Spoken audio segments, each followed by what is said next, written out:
உயர்த்தி கர்த்தரை ஆராதிக்கிறோம்.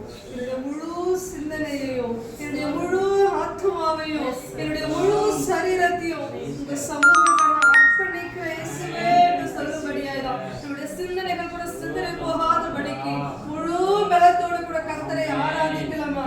இந்த ஒரு நிமிஷ ஆராதனை உங்களுடைய வாழ்க்கையில தடைப்பட்டிருக்கிறதான சகல விதமான தடைகளை உடைத்தெறிய வல்லமை உடையது. ஏன்னா நம்மளுடைய நாவல கர்த்தர் அப்படிப்பட்ட அதிகாரத்தை வைச்சிருக்கிறார். அப்படிப்பட்ட அதிகாரத்தை கர்த்தர் வைத்திருக்கிறார். துதிக்க அப்படிப்பட்ட ஒரு வல்லமை இருக்கிறது.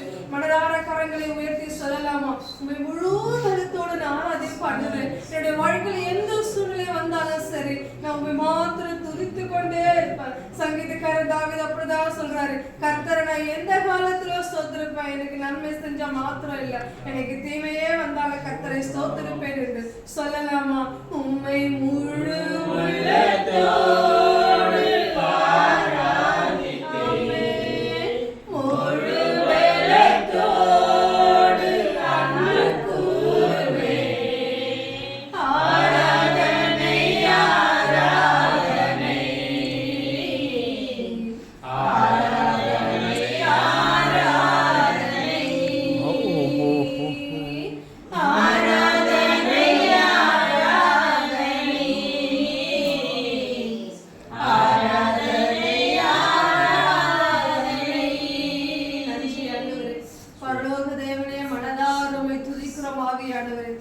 நன்றியோடு நாங்கள் ஸ்துதிக்கிறோம், ஸ்தோத்திரிக்கிறோம். என் தேவனுடைய பெரிதான பிரசன்னம் பிரகாசமா இந்த இடத்துல வெளிப்பட்டு கொண்டிருக்கிற தயவுக்காய் மனதார நாங்கள் நன்றியோடு ஸ்தோத்திரிக்கிறோம், ஸ்தோத்திரிக்கிறோம், ஸ்தோத்திரிக்கிறோம்.